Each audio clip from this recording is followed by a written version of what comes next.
Hello everyone, welcome to my channel Indian super nerd. आज की video fast drive की Hindi explanation video होगी। वैसे तो ये movie fast and furious franchise में 5th पोजीशन पर आती है, पर मेरे सही क्रोनोलॉजिकल ऑर्डर के हिसाब से ये मूवी 4th पोजीशन पर आती है। और मैं इससे पहले इसके 3 पार्ट्स ऑलरेडी एक्सप्लेन करके अपने चैनल पर अपलोड कर चुका हूँ।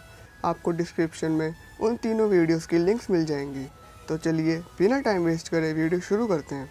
मूवी की शुरुआत इसके पिछले पार्ट से ही शुरू होती है, जहां डोमिनिक टोरेटो को लैम्पोक मैक्सिमम सिक्योरिटी जेल में 25 सालों के लिए भेज दिया जाता है।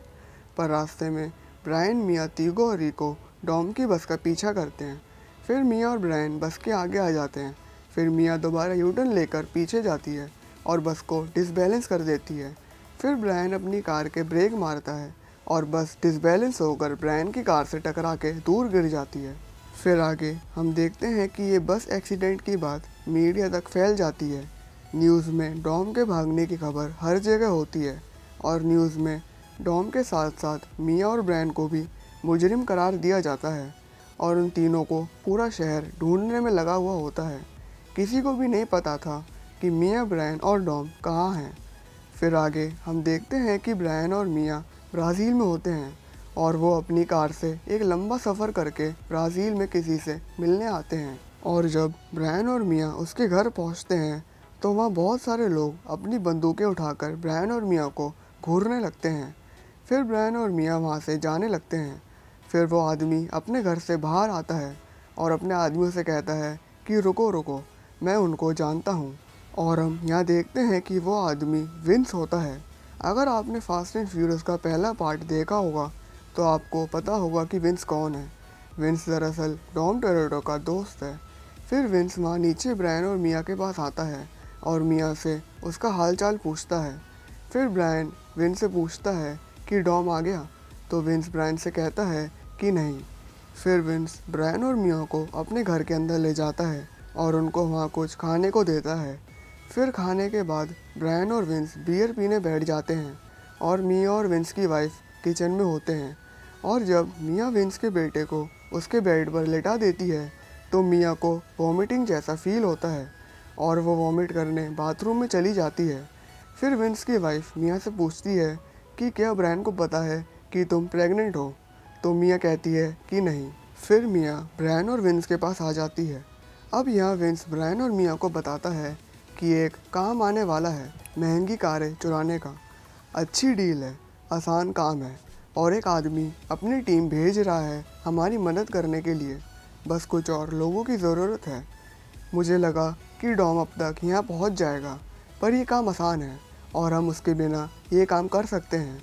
और यहाँ ब्राज़ील में हम वो गाड़ी बेचकर बहुत सारे पैसे बना सकते हैं और शायद से तुम लोगों को भी पैसों की ज़रूरत होगी। तो ब्रायन विंस से कहता है कि मैं कुछ कह नहीं सकता।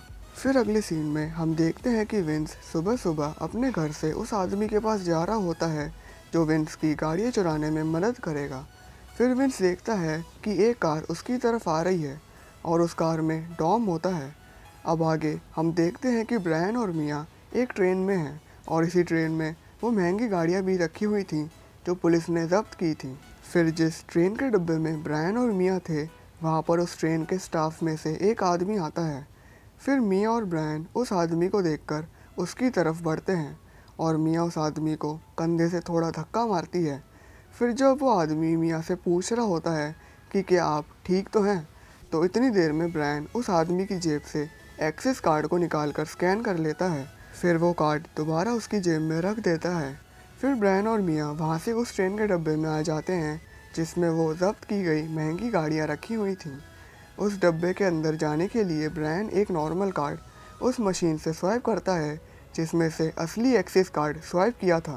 फिर मिया उस नॉर्मल कार्ड से वो ट्रेन के डब्बे का दरवाज़ा खोल देती है। फिर हम यहाँ देखते हैं कि ये गाड़ी जो कार को कैरी करने में काम आती है वो उस ट्रेन की तरफ बढ़ती है और उस गाड़ी में से कुछ लोग उस ट्रेन के डब्बे में छेद करने की कोशिश करते हैं।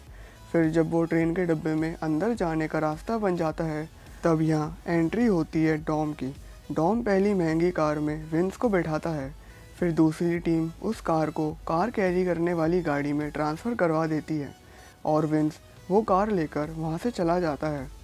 फिर दूसरी टीम का एक मेंबर जिसका नाम जीजी होता है वो कहता है कि मैं GT40 कार चलाऊंगा। फिर डॉम को ये सुन के थोड़ा शक होता है कि ये आदमी सिर्फ GT40 कार क्यों चलाना चाहता है। फिर डॉम उस आदमी को रोक कर कहता है कि ये कार मियाँ चलाएगी।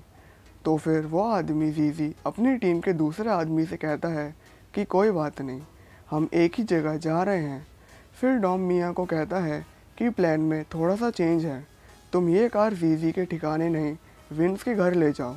फिर जीजी उस GT40 कार को भी कार कैरी करने वाली गाड़ी में चढ़वा देता है, पर मियाँ वो कार विंस के घर की तरफ ले जाती है और जीजी डॉम के सर पर गन रखकर पूछता है कि वो कहाँ जा रही है। फिर डॉम और जीजी के बीच में हाथापाई होने लगती है। फिर ट्रेन में बैठे पुलिस ऑफिसर को भी पता चल जाता है कि ट्रेन में डकैती हो रही है। फिर जीजी ट्रेन के बाहर चलती गाड़ी के ड्राइवर से कहता है कि उस लड़की का पीछा करो। फिर डॉम जीजी के साथ साथ एक और आदमी को संभालता है और ब्रायन से कहता है कि उस कार को मिया का पीछा मत करने देना।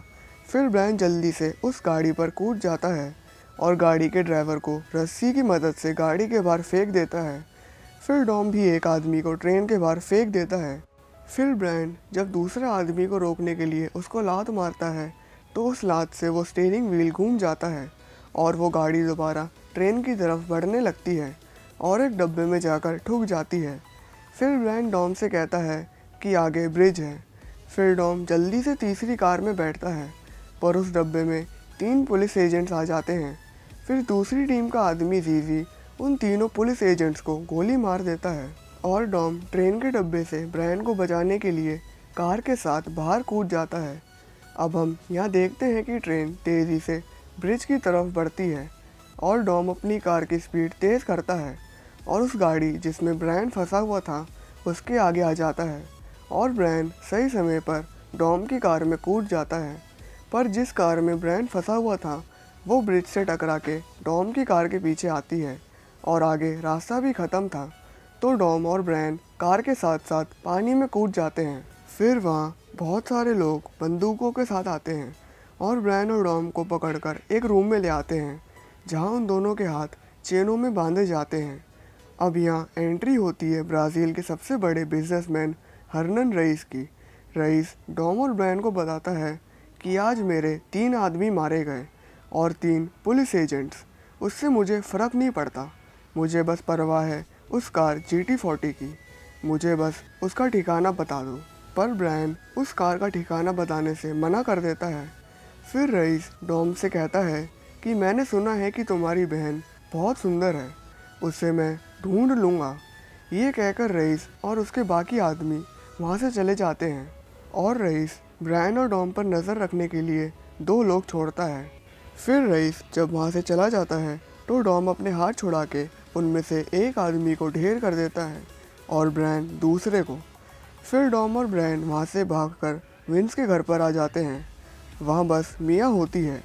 फिर मिया ब्रायन और डॉम को बताती है कि हर जगह हमारी ही चर्चा हो रही है, ट्रेन में मारे गए उन तीनों पुलिस एजेंट्स के खून के लिए हमें जिम्मेदार बताया जा रहा है। फिर ब्रायन कहता है कि हम नॉर्मल फेडरल एजेंट्स की जगह बेस्ट एजेंट्स भेजेंगे हमको पकड़ने के लिए। फिर डॉम ब्रायन से कहता है कि एक बात तो साफ है कि उन लोगों को यही GT40 कार चाहिए थी, पर क्यों वो तो इस कार को खोलने के बाद ही पता चलेगा। फिर दूसरी तरफ हम देखते हैं कि ब्रायन और डॉम को पकड़ने के लिए ल्यूक हॉब्स को बुलाया जाता है, जो कि एक अमेरिकन स्पेशल पुलिस एजेंट है। ल्यूक हॉब्स ब्राज़ील पूरी तैयारी के साथ आया था, तो वहाँ पर मौजूद एक पुलिस ऑफिसर हॉब्स से पूछता है कि सिर्फ 2 आदमियों को पकड़ने के लिए ये सब बहुत ज़्यादा नहीं है। तो हॉब्स उस पुलिस ऑफिसर को बताता है कि जिनको मुझे पकड़ना है उनमें से पहला एक पुलिस ऑफिसर है जो 5 सालों के लिए खुफिया एजेंट रह चुका है, वो तुम्हारी हर चाल जानता है। और दूसरा एक प्रोफेशनल मुजरिम है जो 2 बार जेल से भाग चुका है। फिर वो पुलिस ऑफिसर हॉब्स से पूछता है कि हम आपकी किस तरह मदद कर सकते हैं। तो हॉब्स उस पुलिस ऑफिसर से 2 चीज़ें कहता है।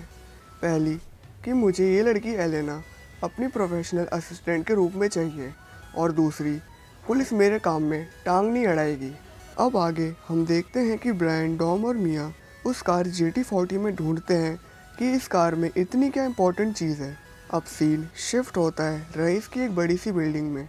वहाँ रईस दूसरे बिजनेसमैन से बात कर रहा होता है और फिर वहाँ रईस का आदमी जीजी आ जाता है और रईस से कहता है कि हमने डॉम, ब्रायन और डॉम की बहन को ढूंढ लिया है। फिर अगले सीन में हम देखते हैं कि विंस छुपके से उस कार GT40 के पास जाता है और उस कार के एक बॉक्स से एक चिप निकालता है, पर डॉम वहाँ पर मौजूद होता है और विंस से कहता है कि काश मैंने तुम्हारी ये गद्दारी देखी नहीं होती। फिर डॉम विंस को जोर से धक्का देकर कहता है कि मेरी बहन उस ट्रेन में थी, तुम्हें डकैती का सही से पता करना चाहिए था। फिर विंस टॉम से कहता है कि प्लीज़ मुझे वो चिप दे दो, मैं वो चिप रईस को दे दूँगा और वो हमारा पीछा छोड़ देगा। फिर इतनी देर में ब्रायन और मिया भी अपने कमरे से बाहर आ जाते हैं और डॉम विंस को वहाँ से जाने को बोल देता है और विंस बड़े गुस्से से वहाँ से चला जाता है। अब अगले सीन में हम देखते हैं कि हॉब्स उस ट्रेन की तलाशी लेता है जिसमें से गाड़ियाँ चोरी हुई थी। फिर वहाँ एलेना आ जाती है। अब वो हॉब्स की पर्सनल असिस्टेंट है। फिर एलेना हॉब्स से पूछती है कि आपने सिर्फ मुझे ही क्यों चुना। तो हॉब्स कहता है कि तुम्हारे पति एक ईमानदार पुलिस ऑफिसर थे जिनका बेरहमी से कत्ल हो गया और तुम ब्राज़ील में एक ऐसी इकलौती पुलिस ऑफिसर हो जिसको खरीदा नहीं जा सकता और तुम मोटिवेटेड हो। फिर हॉब्स की टीम से एक और एजेंट हॉब्स से आकर कहता है कि एक कार के निशान वेस्ट की तरफ हैं और दूसरी कार के ईस्ट की तरफ, पर वहाँ ज़मीन मजबूत होने की वजह से आगे निशान हमें नहीं मिले। फिर एलेना उस एजेंट को बताती है कि उस रोड से 1 मील दूर कच्चा रास्ता जाता है जो कि एक बस्ती में खुलता है। अगर वो वहाँ गए हैं तो निशान उस कच्चे रास्ते पर ज़रूर मिलेंगे। फिर आगे हम देखते हैं कि हॉब्स अपनी टीम के साथ उस बस्ती में जाता है जहाँ पर वो कच्चा रास्ता था और दूसरी तरफ हम देखते हैं कि ब्रायन उस चिप को उसी बॉक्स में डालता है जिसमें से विंस ने वो चिप निकाली थी और फिर उस बॉक्स से एक मिनी टीवी बाहर आता है और 7-8 ऑप्शंस दिखाता है जिसमें रईस के पूरे बिजनेस का नेटवर्क था। फिर ब्रायन और डॉम समझ जाते हैं कि इसी वजह से रईस इस कार के पीछे पड़ा हुआ था। फिर दूसरी तरफ हम देखते हैं कि रईस के आदमी भी पहुंच चुके होते हैं और ब्रायन, डॉम और मिया को उनकी भनक लग जाती है। फिर ब्रायन, डॉम और मिया वहाँ से भाग जाते हैं और रईस के आदमी उन तीनों पर गोलियां चलाते हैं। फिर हॉब्स डॉम को भागते हुए देख लेता है और उसके पीछे भागता है। मिया और ब्रायन अलग भागते हैं। फिर दूसरी तरफ हम देखते हैं कि एलेना डॉम को पकड़ लेती है, पर डॉम एलेना को रईस के आदमियों के हमले से बचा लेता है और वहाँ से भाग जाता है। पर इस दौरान वह ज़मीन पर डॉम की क्रॉस गिर जाती है जिसे एलेना उठा लेती है। अब हम यहाँ देखते हैं कि ब्रायन, डॉम और मिया वहाँ से बचकर काफ़ी दूर आ जाते हैं। फिर डॉम मिया और ब्रायन से कहता है कि हमें अलग होना होगा, तुम लोग साउथ की तरफ जाओ जब तक मैं उनका ध्यान यहाँ से हटाता हूँ। फिर मिया ब्रायन को एक खुशखबरी देती है कि मैं प्रेग्नेंट हूँ। ये सुन के ब्रायन बहुत खुश होता है और मिया डॉम से कहती है कि डॉम, वादा करो तुम हमें अब अकेला छोड़कर कहीं नहीं जाओगे। फिर डॉम ये सुन के मिया और ब्रायन को गले लगाकर कहता है कि हमारे परिवार में एक और सदस्य आ गया। अब दूसरी तरफ हम देखते हैं कि हॉब्स और उसकी टीम उस जगह पर होते हैं जहां ब्रायन, डॉम और मिया ने उस कार GT40 को खोला था। फिर हॉब्स अपनी टीम से कहता है कि इस कार को खोलने की कोई ना कोई वजह तो ज़रूर होगी, तो इसको दोबारा जोड़कर देखते हैं कि उन दोनों ने इसमें से क्या निकाला है। फिर हॉब्स की टीम का एक आदमी हॉब्स से कहता है कि हमने इस कार GT40 के मालिक का पता लगा लिया है, वो किसी यहाँ के एक बिजनेसमैन हर्नन रईस की है। फिर हॉब्स उस आदमी से हर्नन रईस की पूरी जानकारी निकालने को और उस पर नज़र रखने को कहता है। अब दूसरी तरफ हम देखते हैं कि ब्रायन, मिया और डॉम एक खाली पड़े घर में आ जाते हैं। वहाँ मिया सो जाती है और ब्रायन और डॉम घर के बाहर आ जाते हैं। वहाँ ब्रायन डॉम से पूछता है कि हम कब तक ऐसे भागते रहेंगे, हमें ये काम छोड़ना होगा। फिर डॉम के दिमाग में एक आइडिया आता है और वो चिप निकाल के ब्रायन से कहता है कि बस एक आखिरी काम करेंगे, हम रईस का सारा पैसा चुरा लेंगे और फिर यहाँ से गायब हो जाएंगे। फिर ब्रायन डॉम से कहता है कि फिर हमारे पास हमारी एक नई ज़िंदगी होगी जहाँ हम अपनी आज़ादी को ख़रीद सकते हैं। और तुम जानते हो ना कि हम ब्राज़ील के सबसे ख़तरनाक इंसान से पंगा लेने वाले हैं, तो हमें एक टीम की ज़रूरत होगी। अब अगले दिन डॉम ब्रायन और मिया से कहता है कि हमें एक ऐसे आदमी की ज़रूरत होगी जो किसी भी माहौल में कमेलियन की तरह शामिल हो सके। तो फिर डॉम इस काम के लिए हान को बुलाता है और हान हमें इसके पिछले पार्ट में भी दिख चुका है। फिर डॉम कहता है कि हमें एक ऐसे आदमी की भी ज़रूरत होगी जो बात करके किसी को भी अपनी बातों में फंसा ले, जो बहुत बकबक करता हो। तो इसके लिए ब्रायन रोमन पियर्स को बुलाता है। अब रोमन पियर्स तो आपको याद ही होगा, जो फास्ट एंड फ्यूरियस 2 में ब्रायन का पार्टनर बना था और उसकी बस एक ही खूबी थी, दूसरों को बातों में उलझाना। फिर मिया कहती है कि हमें एक ऐसे आदमी की भी ज़रूरत होगी जो सर्किट्स के मामले में एक्सपर्ट हो। तो इसके लिए ब्रायन तेज पार्कर को बुलाता है और तेज पार्कर को भी हमने फास्ट एंड फ्यूरियस 2 में देखा था, जो कि एक मैकेनिक के साथ साथ स्ट्रीट रेसिंग का मैनेजर था। फिर डॉम कहता है कि हमें ऐसे आदमियों की भी ज़रूरत होगी जो दीवार में बिना किसी को भनक लगे छेद कर सके। तो डॉम इस काम के लिए टीगो और रिको को बुलाता है। ये दोनों भी हमें इसके पिछले पार्ट में दिख चुके हैं। फिर डॉम कहता है कि हमें एक ऐसे इंसान की ज़रूरत होगी जो गोला बारूद इस्तेमाल करने से कभी ना डरे। तो डॉम इस काम के लिए बुलाता है जिजेल को। जिजेल को भी हमने इसके पिछले पार्ट में देखा था, जो ब्रागा की सेक्रेटरी थी। फिर डॉम कहता है कि सबसे ज़रूरी हमें ऐसे 2 ड्राइवर्स चाहिए जो दबाव में आकर टूट ना जाएं और कभी हार ना माने। तो ब्रायन कहता है कि हमारे पास वो पहले से ही हैं। दरअसल यहाँ ब्रायन कह रहा है कि मैं और तुम वो 2 ड्राइवर्स हैं। फिर आगे हम देखते हैं कि जिन को ब्रायन और डॉम ने बुलाया था वो सब आ चुके होते हैं और ब्रायन रोमन और तेज को डॉम से मिलवाता है और सब एक दूसरे से मिलते हैं। फिर तेज डॉम से पूछता है कि तुमने हम सबको किस लिए इकट्ठा करा है। फिर डॉम कहता है कि क्योंकि हमें एक मिशन पूरा करना है। फिर ब्रायन सबको बताता है कि यहाँ ब्राज़ील में एक बिजनेसमैन है जिसका नाम हर्नन रईस है। वो यहाँ के चरस गांजे के धंधे का बादशाह है। वो कभी इसलिए पकड़ा नहीं गया क्योंकि रईस का कोई बैंक अकाउंट नहीं है। फिर जिसेल ब्रायन से कहती है कि इसका मतलब रईस के खुफिया ठिकाने होंगे जहाँ रईस अपने पैसे रखता होगा। फिर ब्रायन ब्राज़ील के नक्शे को देखकर कहता है कि बिल्कुल सही कहा, रईस अपने पैसे 10 अलग अलग ठिकाने में रखता है। फिर डॉम सबको बताता है कि हम रईस के कितने पैसे उड़ाने वाले हैं। डॉम सबसे कहता है कि हम रईस के $100 मिलियन उड़ाने वाले हैं, जिससे सबके हिस्से में करीब $11 मिलियन आएंगे। फिर जिसेल सबसे कहती है कि ये काम हम करेंगे कैसे, हम एक टाइम पर 10 जगह डकैती नहीं कर सकते हैं। फिर हान सबसे कहता है कि ये सही कह रही है, अगर हम एक जगह डकैती करेंगे तो रईस अपनी बाकी 9 ठिकानों को सिक्योरिटी से भर देगा।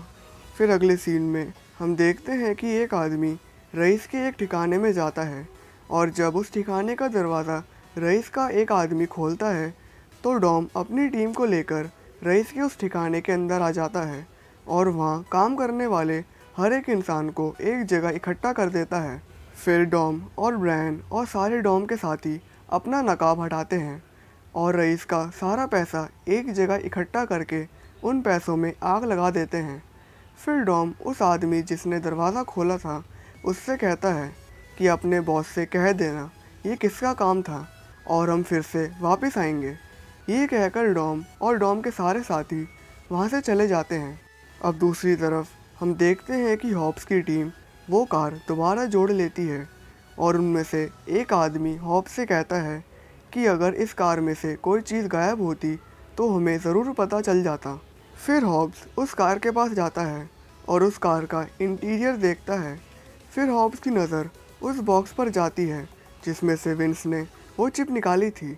तो हॉब्स उस बॉक्स का बटन दबा देता है और उस बॉक्स से एक मिनी टीवी बाहर आता है और उसमें लिखा होता है एरर, चिप मिसिंग। फिर हॉब्स समझ आता है कि उन दोनों ने इसमें से चिप निकाल ली है। फिर हॉब्स के एक दूसरे टीम मेंबर के पास एक खबर आती है कि अभी लेबनान में एक घर में डकैती हुई है और एड्रेस किसी हर्नन रईस का है। फिर ये खबर वो आदमी हॉब्स को बताता है। फिर हॉब्स अपनी टीम से कहता है कि अगर ये वही लुटेरे हैं जिन्हें पकड़ने के लिए मैं यहाँ आया हूँ, तो वो ज़रूर उस चिप की मदद से सीधे उस जगह पर पहुँच गए होंगे। अब दूसरी तरफ हम देखते हैं कि वो आदमी जिसको डॉम ने अपने बॉस को वार्न करने को कहा था, वो अपने बॉस रईस के पास आता है और रईस को सब कुछ बता देता है कि वही ट्रेन वाले आदमी आए थे। वो आपके पैसे जलाकर चले गए और कहा कि और भी जलाएंगे। फिर रईस को ये बात सुन के गुस्सा आ जाता है और वो एक लोहे की चीज़ उस आदमी के सर पर मार देता है और वो वहीं गिर जाता है। फिर रईस जीजी को वही काम करने को बोलता है जो डॉम चाहता था। रईस जीजी से कहता है कि मेरा सारा पैसा इकट्ठा करो, मुझे अपना सारा पैसा एक जगह एक लॉकर के अंदर चाहिए। फिर रईस के इस ऑर्डर के बाद रईस के सारे आदमी रईस के पैसे इकट्ठे करने में जुट जाते हैं और डॉम के सारे साथी उन सब आदमियों पर नज़र रखते हैं ताकि डॉम और सब जान सकें कि रईस अपने पैसे इकट्ठे करके कहाँ रखेगा। और फिर जब डॉम और डॉम के साथियों को उस जगह के बारे में पता चलता है जहाँ रईस ने अपने सारे पैसे इकट्ठे करवाए हैं, तो डॉम और डॉम के सारे दोस्त हैरान हो जाते हैं क्योंकि रईस ने अपना सारा काला पैसा इकट्ठा करवाकर एक पुलिस स्टेशन में रखवाया था। अब इस बात से डॉम और डॉम के दोस्तों के लिए ये मिशन और मुश्किल हो गया था। अब दूसरी तरफ हम देखते हैं कि हॉब्स और उसकी टीम उस जगह के सीसीटीवी कैमरे की तलाशी लेती है जहां डॉम और उसके साथियों ने डकैती की थी। फिर हॉब्स अपने साथियों से डॉम और ब्रायन के साथ साथ डॉम के साथियों की भी जानकारी पता करने के लिए कहता है। अब अगले सीन में हम देखते हैं कि रईस पुलिस स्टेशन जाता है अपनी तिजोरी देखने के लिए और यहाँ हमें दिखाई जाती है एक बड़ी सी तिजोरी जिसमें रईस का सारा काला पैसा रखा हुआ होता है। फिर रईस जीजी से कहता है कि ब्रायन और डॉम के सर पर इतना इनाम रखवा दो कि शहर की हर आँख उन्हें ढूंढने में लग जाए। अब अगले सीन में हम देखते हैं कि डॉम रोमन को उस पुलिस स्टेशन में एक पुलिस ऑफिसर बना के भेजता है ताकि रोमन ये देख सके कि वो तिजोरी किस टाइप की है। और रोमन एक बॉक्स लेकर उस पुलिस स्टेशन में जाता है, पर जब एक ऑफिसर रोमन को लॉकर रूम के अंदर नहीं जाने देता तो रोमन उस पुलिस ऑफिसर को ही वो बॉक्स पकड़ा देता है। फिर वो पुलिस ऑफिसर वो बॉक्स जो रोमन ने दिया था उसको लॉकर रूम के अंदर रख देता है। फिर रोमन वहाँ से एक वैन के अंदर आ जाता है जिसमें तेज और ब्रायन होते हैं। फिर तेज एक रिमोट से उस बॉक्स के अंदर से एक रिमोट कंट्रोल कार बाहर निकालता है जिस पर एक कैमरा भी लगा हुआ था। तो तेज उस कार को कंट्रोल करके रईस के लॉकर के सामने ले जाता है। फिर तेज, ब्रायन और रोमन वो लॉकर देखते हैं और तेज उस लॉकर की सारी जानकारी बता देता है। अब दूसरी तरफ हम देखते हैं कि तीगो और रिको एक बेसमेंट में जाते हैं जहाँ सीवर पाइप्स कनेक्ट होते हैं। वहाँ बेसमेंट में तीगो और रिको पुलिस स्टेशन के बाथरूम का पाइप खोलते हैं और उसमें एक छोटा सा बारूद डाल देते हैं और फिर 1 मिनट बाद वो बारूद फट जाता है और उस पुलिस स्टेशन की टॉयलेट सीट से सारा पानी ऊपर आ जाता है। फिर तीगो और रिको प्लम्बर बनकर उस पुलिस स्टेशन में जाते हैं। फिर वो दोनों बाथरूम के अंदर जाते हैं। फिर वो दोनों बाथरूम की दीवार में एक स्क्वायर शेप में छेद करते हैं और उस दीवार की दूसरी तरफ थोड़ी वायर्स होती हैं उस पुलिस स्टेशन के सीसीटीवी कैमरे। तो तीगो और रिको उन वायर्स को अपनी डिवाइस से कनेक्ट करते हैं जिससे सीसीटीवी कैमरे की वीडियोस ब्रायन के लैपटॉप में चली जाती हैं। पर लेकिन डॉम और उसके साथी सीसीटीवी कैमरे के साथ छेड़छाड़ नहीं कर सकते हैं क्योंकि वो सीसीटीवी कैमरा काफ़ी हाई टेक्नोलॉजी का कैमरा था और वो हर 10 सेकंड में घूमता है। तो बिना कैमरे में दिखे पुलिस स्टेशन में घुसने के लिए डॉम और उसके साथियों को बहुत तेज़ गाड़ियों की ज़रूरत होगी। फिर डॉम सबसे कहता है कि तुम लोग एक ट्रैक तैयार करो और ब्रायन से कहता है कि चलो तेज़ कार लेकर आते हैं। फिर ब्रायन और डॉम पहुंचते हैं स्ट्रीट रेसिंग करने। वहाँ एक लड़का डॉम के साथ रेस फिक्स कर लेता है और उस लड़के के पास जो कार थी वो भी काफ़ी तेज़ थी। तो डॉम मान जाता है और रेस की शर्त ये होती है कि जो ये रेस जीतेगा उसको हारने वाले की कार मिल जाएगी। फिर अगले सीन में हम देखते हैं कि डॉम और ब्रायन वो कार जीतकर अपने ठिकाने पर उस कार के साथ पहुंचते हैं। फिर वो सब बारी बारी उस कैमरे से बच के ट्रैक पर गाड़ी को रॉकेट की तरह चलाने की कोशिश करते हैं, पर उनमें से कोई भी कैमरे से नहीं बच सका। फिर आगे हम देखते हैं कि हान और बाकी लोग मिलके रईस के लॉकर की एक हूबहू नकल की एक दूसरी लॉकर मंगवाते हैं। फिर तेज सबसे कहता है कि ये सर्किट का काम तो मैं संभाल लूँगा, पर ये फिंगरप्रिंट्स के काम के लिए हमें रईस के फिंगरप्रिंट्स की ज़रूरत पड़ेगी। फिर डॉम रईस के फिंगरप्रिंट्स लाने का काम हान पर छोड़ता है। फिर जिजेल भी हान के साथ चली जाती है। अब अगले सीन में हम देखते हैं कि जिजेल और हान एक बीच पर होते हैं और वहाँ रईस भी होता है। फिर जिजेल रईस के पास फ्लर्ट करने जाती है और रईस के पास बैठ जाती है। फिर रईस जिजेल की हिप पर हाथ रखता है और जिजेल के उस कपड़े पर रईस के फिंगरप्रिंट्स आ जाते हैं। फिर जिजेल वो कपड़ा जिस पर रईस के फिंगरप्रिंट्स थे वो तेज को दे देती है। फिर ब्रायन के लैपटॉप में एक नोटिफिकेशन आता है कि एजेंट हॉब्स ने डॉम, मिया, ब्रायन और बाकी सारे डॉम के दोस्तों के लिए अरेस्ट वारंट जारी करा है। फिर ये बात मिया सबको बताती है। फिर डॉम एक प्लान बनाता है। अब दूसरी तरफ हम देखते हैं कि हॉब्स को डॉम की लोकेशन पता चल जाती है और वो अपनी पूरी टीम को लेकर उस जगह पहुंचता है जहां डॉम था। और डॉम था उसी स्ट्रीट रेसिंग की जगह जहां डॉम ने वो तेज़ कार जीती थी। वहां डॉम अपनी पूरी टीम के साथ होता है। फिर वहां हॉब्स और उसकी पूरी टीम पहुंच जाती है। फिर हॉब्स डॉम से कहता है कि तुम गिरफ्तार किए जाते हो। फिर ब्रायन हॉब्स से कहता है कि हमने ट्रेन में उन पुलिस एजेंट्स को नहीं मारा, वो रईस के आदमियों का काम था। पर हॉब्स को इससे कोई मतलब नहीं था, क्योंकि हॉब्स को अमेरिका से ब्राज़ील बस ब्रायन, डॉम और उसके साथियों को पकड़ने के लिए भेजा गया था। फिर हॉब्स की पूरी टीम ब्रायन और डॉम पर बंदूक तान देती है। फिर डॉम हॉब्स से कहता है कि तुम हमें गिरफ्तार नहीं कर सकते, ये तुम्हारी गलत फहमी है।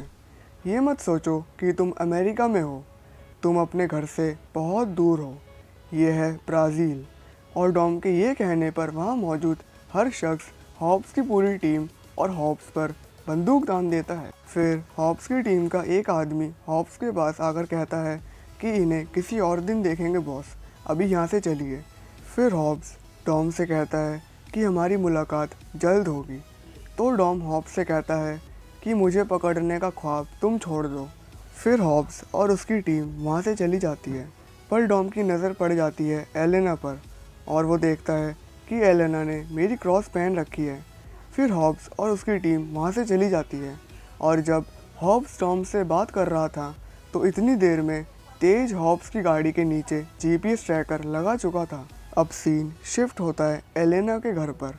वहाँ एलेना जैसे अपने रूम में जाती है तो उसको किसी चीज़ की आवाज़ आती है और फिर वो बाहर जाती है तो डॉम उसका मुंह बंद करके उसको पकड़ लेता है।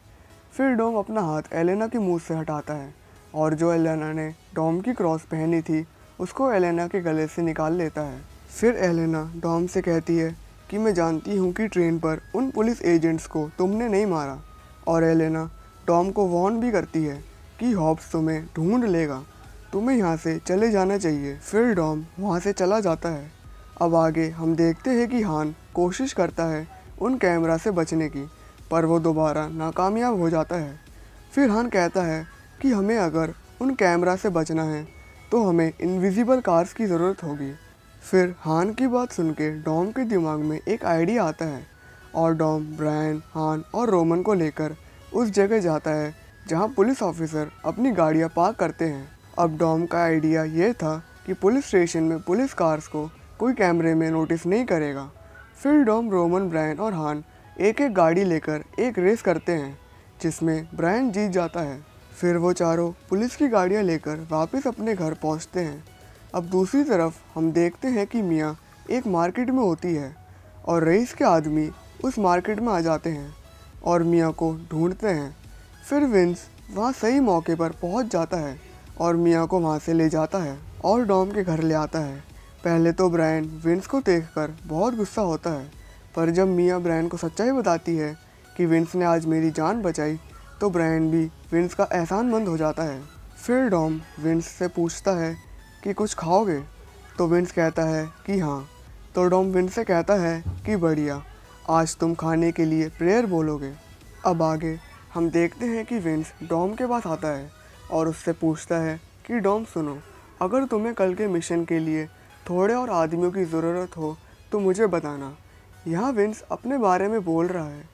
विंस भी टॉम की टीम में शामिल होना चाहता था, पर विंस को डॉम से डायरेक्ट पूछने में शर्म आ रही थी। फिर डॉम विंस से कहता है कि तुम टीम में हो, अपनों के लिए हमेशा जगह होती है। फिर आगे हम देखते हैं कि ब्रायन, डॉम, मिया और सब लोग मिशन पर जाने से पहले खाना खाते हैं और खूब इंजॉय करते हैं। और ब्रायन सबको बता देता है कि वो बाप बनने वाला है। तो ये बात सुन के सारे लोग ब्रायन और मिया को कॉन्ग्रेचुलेशंस बोलते हैं। फिर डॉम सबको इकट्ठा करके एक बात बोलता है कि पैसा तो आता जाता रहेगा, पर जो चीज़ सबसे ज़रूरी है वो है इस कमरे में मौजूद लोग। सलाम दोस्ती के नाम। अब अगले सीन में हम देखते हैं कि वो दिन आ चुका होता है जब डॉम और उसके साथी रईस के सारे पैसे चुराने वाले थे। हम यहाँ देखते हैं कि हान, रोमन, जिजेल, तीगो और रिको पुलिस की गाड़ी लेकर निकल जाते हैं। फिर मिया अपने लैपटॉप पर देखकर बताती है कि हॉब्स इस शहर के दूसरे कोने में है, हमें इससे अच्छा मौका और नहीं मिलेगा। फिर अचानक से वहाँ हॉब्स और उसकी टीम आ जाती है। हॉब्स अपनी गाड़ी स्पीड में लाता है और डॉम की गाड़ी को ठोक देता है, जिससे डॉम को गुस्सा आ जाता है। फिर हॉब्स गाड़ी से बाहर आकर कहता है कि मुझे वो जीपीएस ट्रैकर ढूंढने में ज़्यादा टाइम नहीं लगा और अब तुम नहीं बचोगे टोरेटो। और फिर डॉम हॉब्स के एक घूंसा मारता है। फिर हॉब्स और डॉम के बीच में लड़ाई शुरू होती है और हॉब्स के बाकी साथी ब्रायन, मिया और विंस को पकड़ लेते हैं। फिर लड़ाई के दौरान हॉब्स एक लोहे का औजार डॉम के सर पर लगभग मार ही देता है, पर डॉम अपना सर वहाँ से हटा लेता है। फिर जब डॉम के हाथ में वो लोहे का औजार आता है तो वो हॉब्स के सर की जगह वो लोहे का औजार ज़मीन पर मारता है। फिर डॉम भी अपने हाथ अपने सर के पीछे करके खड़ा हो जाता है। अब आगे हम देखते हैं कि हॉब्स डॉम, विंस, ब्रायन और मिया को अपनी गाड़ियों में एयरपोर्ट की तरफ ले जाता है। हॉब्स की टोटल 3 गाड़ियाँ होती हैं, जिनमें से हॉब्स, एलेना, डॉम, ब्रायन, मिया और विंस बीच वाली कार में होते हैं। पर वहाँ हॉब्स की टीम पर रईस के आदमी हमला कर देते हैं, जिनमें से एक तो पहले आगे वाली गाड़ी को एक रॉकेट लॉन्चर से उड़ा के दूर फेंक देता है। फिर हॉब्स कार से बाहर आता है और अपनी पीछे वाली कार के आदमियों को भी बाहर आने को बोलता है। फिर हॉब्स जैसे ही बाहर आता है तो रईस के आदमी एक और रॉकेट लॉन्चर से पीछे वाली कार भी उड़ा देते हैं, जिससे हॉब्स के कान सुन्न हो जाते हैं और हॉब्स वहीं पर गिर जाता है। फिर ब्रायन और विंस एलेना से कहते हैं कि हमारे हाथ खोल दो, हम सब संभाल लेंगे। फिर जब हॉब्स की तरफ रईस के आदमी आते हैं तो हम यहाँ देखते हैं कि रईस के आदमियों पर कोई गोली चला रहा होता है और वो लोग डॉम, ब्रायन और विंस होते हैं। डॉम, ब्रायन और विंस रईस के सारे आदमियों को ढेर कर देते हैं। फिर डॉम हॉब्स की तरफ अपना हाथ बढ़ाता है। फिर हॉब्स भी अपना हाथ बढ़ाकर डॉम का हाथ पकड़ लेता है। फिर डॉम, ब्रायन, विंस हॉब्स को लेकर वहाँ से चले जाते हैं। पर इस हमले में एलेना के अलावा हॉब्स की पूरी टीम मर चुकी होती है। और यहाँ पर दुख की बात ये भी होती है कि भागते समय एक गोली विंस के भी लग जाती है। फिर विंस डॉम से कहता है कि तुम मेरे बेटे से ज़रूर मिलना, हमने उसका नाम तुम्हारे नाम पर रखा है। फिर डॉम विंस से वादा करता है कि तुम्हारे बेटे का ख्याल मैं रखूँगा। अब अगले सीन में हम देखते हैं कि विंस अपना दम तोड़ चुका होता है। फिर डॉम अपनी टीम से कहता है कि हमें जल्दी करना होगा, हमारे पास टाइम कम है, और सारे लोग ये काम करने से मना कर देते हैं। फिर तेज डॉम से कहता है कि अब तो उस पुलिस स्टेशन में सिक्योरिटी 3 गुना बढ़ गई होगी। फिर डॉम सबसे कहता है कि तुम सब अपना फैसला ले सकते हो। फिर डॉम वहाँ से जैसे ही जाने लगता है तो पीछे से एक आवाज़ आती है कि मैं तुम्हारे साथ चलूँगा। और जब डॉम पीछे मुड़ के देखता है तो वो देखता है कि ये बात हॉब्स ने कही है। अब हॉब्स ने डॉम से हाथ इसलिए मिला लिया था क्योंकि हॉब्स बस रईस को जान से मारना चाहता था। रईस ने हॉब्स की पूरी टीम को मरवा डाला था। फिर हॉब्स के बाद सबकी हिम्मत हो गई ये काम करने की। अब आगे हम देखते हैं कि हॉब्स अपनी गाड़ी लेकर सीधे पुलिस स्टेशन की दीवारें तोड़ के पुलिस स्टेशन में घुस जाता है। फिर पीछे से 2 काले रंग की कार आती हैं जिनमें ब्रायन और डॉम थे। फिर ब्रायन और डॉम अपनी कार को तिजोरी से एक रस्सी से कनेक्ट करते हैं और उस तिजोरी को पुल करके उस पुलिस स्टेशन के बाहर ले जाते हैं और दूसरी तरफ हॉब्स पुलिस स्टेशन में सारे बेईमान पुलिस ऑफिसर को संभालता है। अब जब ये बात रईस को पता चलती है तो वो अपने सारे पुलिस ऑफिसर को ब्रायन और डॉम के पीछे लगा देता है। अब हम यहाँ देखते हैं कि ब्रायन और डॉम तिजोरी को खींचकर काफ़ी दूर ले जाते हैं और एक ऐसा वक्त आता है जब रईस के पुलिस वाले डॉम और ब्रायन पर हावी पड़ने लगते हैं। तो हान और रोमन पहले से पुलिस की कार में होते हैं, तो वो उन पुलिस की कार को रास्ते से हटा देते हैं जो ब्रायन और डॉम के रास्ते में आ रही थी। फिर मिया वॉकी टॉकी पर डॉम से कहती है कि तुम्हारे पास 10 सेकंड का वक्त है, कुछ कमाल कर दिखाओ। अब मिया ने डॉम से ये क्यों बोला, मैं थोड़ी देर बाद बताता हूँ। फिर हम देखते हैं कि ब्रायन और डॉम तिजोरी को लेकर एक ब्रिज के ऊपर आ जाते हैं और वहाँ ब्रायन और डॉम के पीछे पुलिस की पूरी फौज आ रही होती है, जिनमें से एक कार में रईस भी होता है। फिर ब्रायन डॉम से कहता है कि बहुत सारी पुलिस की गाड़ियाँ हैं, हम नहीं निकल पाएंगे। फिर डॉम ब्रायन से कहता है कि हाँ मुझे पता है हम नहीं निकल पाएंगे, पर तुम निकल पाओगे। तुम बाप बनने वाले हो ब्रायन, और मिया का ख्याल रखना। ब्रायन डॉम को बहुत बार मना करता है कि मैं तुम्हें छोड़कर कहीं नहीं जाऊंगा, पर डॉम ब्रायन की कार की केबल काट देता है और ब्रायन की कार की स्पीड तेज़ होने के कारण वो आगे निकल जाता है। फिर डॉम अपनी गाड़ी सारे पुलिस ऑफिसर्स की तरफ घुमाता है और तिजोरी डॉम की कार के पीछे होती है। फिर डॉम अपनी कार को फुल पावर देता है और उस तिजोरी की मदद से दर्जनों पुलिस ऑफिसर की गाड़ियों को उड़ा देता है। फिर वो तिजोरी रईस की कार पर जा गिरती है। फिर डॉम अपनी कार से बाहर आ जाता है और जीजी डॉम पर बंदूक तान देता है। फिर ब्रायन जीजी को गोली मार देता है। फिर उस ब्रिज पर हॉब्स आ जाता है और रईस जो अभी भी जिंदा था उसको गोली मार देता है और अपनी टीम की मौत का बदला ले लेता है। फिर हॉब्स डॉम से कहता है कि मैं तुम्हें 24 घंटे देता हूँ भागने के लिए, पर ये पैसा यहीं रहेगा। फिर हॉब्स डॉम से कहता है जल्द मिलेंगे, तो डॉम हॉब्स से कहता है कि मुझे नहीं लगता। फिर ब्रायन और डॉम तिजोरी हॉब्स के हवाले करके वहाँ से चले जाते हैं। फिर जब हॉब्स वो तिजोरी खोल के देखता है तो वो देखता है कि वो तिजोरी अंदर से पूरी तरह खाली थी। अब मैं आपको बताना चाहता हूँ कि जब मिया ने डॉम से कहा था कि तुम्हारे पास 10 सेकंड हैं, तो वो इसलिए कहा था क्योंकि हान और रोमन ने 5-6 पुलिस ऑफिसर को रास्ते से हटा दिया था और बाकी पुलिस ऑफिसर थोड़ी दूर थे। तो इतनी देर में ब्रायन और डॉम ने तिजोरी बदल ली थी। असली वाली तिजोरी एक ट्रक पर लोड करवा दी जो जिजेल चला रही थी, और जो नकली तिजोरी जो डॉम के साथियों ने मंगवाई थी वो असली की जगह डॉम और ब्रायन की कार से अटैच कर दी, और ये काम करा तीगो और रिको ने। और इस बात को हॉब्स भी समझ जाता है कि ज़रूर असली तिजोरी डॉम के पास है। अब दूसरी तरफ हम देखते हैं कि असली तिजोरी डॉम के पास है। वहाँ तेज वो तिजोरी खोल लेता है और उस तिजोरी में रईस का ढेर सारा पैसा देखकर सबके चेहरे खिल उठते हैं, और डॉम विंस का हिस्सा उसकी बीवी रोसा और उसके बेटे के लिए घर पर एक नोट के साथ रख देता है, जिस पर लिखा हुआ होता है कि ये पैसे रोसा और उसके बेटे डोमिनिक के लिए हैं।